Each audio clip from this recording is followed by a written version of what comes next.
Assalamualaikum warahmatullahi wabarakatuh.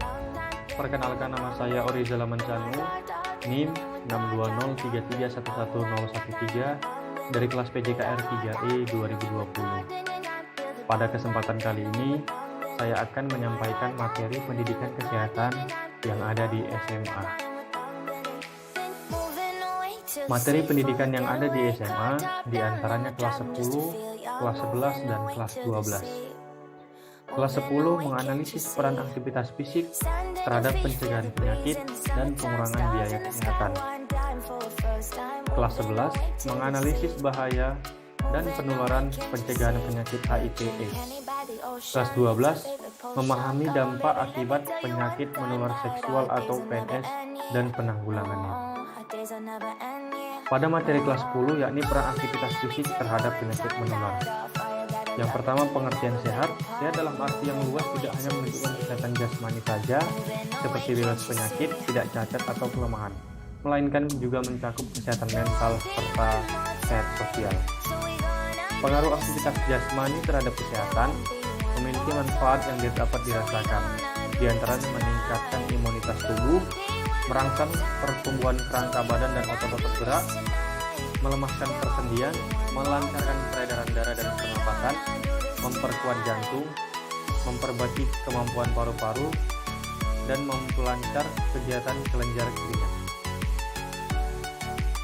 Penyakit menular ada beberapa macam, diantaranya malaria, tifus, disentri, kolera, penyakit panu, kudis, serta difteri.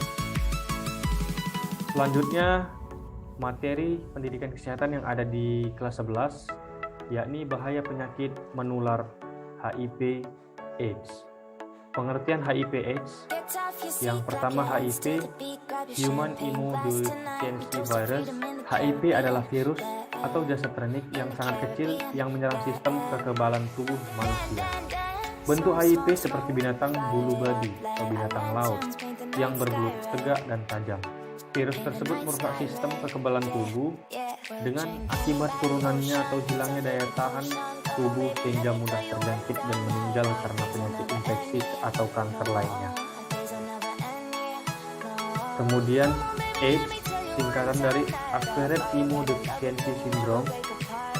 Sindrom yang berbahasa Indonesia adalah sindroma, merupakan kumpulan gejala dan tanda penyakit. Defisiensi dalam bahasa Indonesia berarti kekurangan, imun berarti kekebalan, sedangkan acquired berarti diperoleh atau didapat. Dalam hal ini diperoleh mempunyai pengertian bahwa AIDS bukan penyakit keturunan. Seseorang penderita AIDS bukan karena keturunan dari penderita AIDS, tapi karena terjangkit atau terinfeksi virus penyebab AIDS. Ada beberapa macam cara penularan penyakit HIV/AIDS. Yang pertama, hubungan seksual dengan seseorang yang mengidap HIV. Hubungan seksual ini bisa homoseksual maupun heteroseksual. Penggunaan jarum suntik dan ibu hamil yang mengidap HIV kepada bayinya yang dikandung. Gejala penularan HIV/AIDS diantaranya demam, rasa lemah, sendi-sendi terasa nyeri, batuk, dan nyeri tenggorokan. Perilaku yang berisiko tinggi menyebabkan HIV/AIDS diantaranya wanita dan laki-laki yang sering berganti pasangan, orang-orang yang melakukan hubungan seksual yang tidak wajar seperti hubungan seks melalui dubur atau anal dan mulut misalnya pada homoseksual dan biseksual, penyalahgunaan narkotika dan suntikan yang menggunakan jarum suntik secara bersama-sama atau bergantian. Ada beberapa hal yang tidak dapat menularkan HIV/AIDS, yakni kita bersenggolan dengan pengidap HIV, berjabat tangan, penderita HIV/AIDS bersin-bersin atau batuk di depan kita, sama-sama berenang di kolam renang, penggunaan WC yang sama, melalui gigitan nyamuk dan serangga. Hal ini adalah hal yang tidak dapat menularkan HIV/AIDS. Selanjutnya, materi pendidikan kesehatan pada kelas 12 memahami dampak penyakit menular seksual. Jenis-jenis penyakit menular seksual atau PMS diantaranya chlamydia, gonore, hepatitis B, herpes, HIV/AIDS, human papilloma, sifilis, trichomoniasis. Kita perlu memahami penanggulangan PMS atau penyakit menular seksual, di antaranya penanggulangan terhadap diri sendiri, bersikap setia dengan pasangan, memastikan jarum suntik yang kita pakai itu steril, menjaga kesehatan organ intim, memperkuat sistem imun, serta lakukan pemeriksaan secara rutin bila termasuk aktif secara seksual dan terindikasi melakukan hubungan seks tidak aman. Pencegahan terhadap keluarga, yakni pencegahan non-seksual dapat dilakukan dengan mengadakan pemeriksaan donor darah sehingga darah akan terbebas dari HIV/AIDS, serta penyuluhan yang intensif tentang bahaya penyakit HIV/AIDS.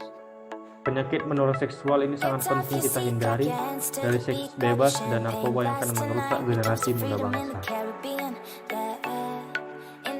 Penanggulangan penyakit menular seksual terhadap masyarakat, di antaranya penyuluhan yang intensif tentang bahaya penyakit menular seksual. Memberikan penyuluhan akan bahayanya penyakit menular seksual itu harus mereka mengerti akan arti pentingnya pencegahan penyakit menular seksual. Memberitahu bagaimana cara-cara dalam pencegahan penyakit menular seksual, memberitahu akan arti pentingnya pencegahan penyakit menular seksual, memberikan kesadaran akan arti pentingnya sikap setia, memberikan kesadaran apa akibat bila bergandengan di pasangan, memberikan kesadaran apa akibat bila tidak bisa menjaga kebersihan organ intim. Itulah penanggulangan penyakit menular seksual terhadap masyarakat.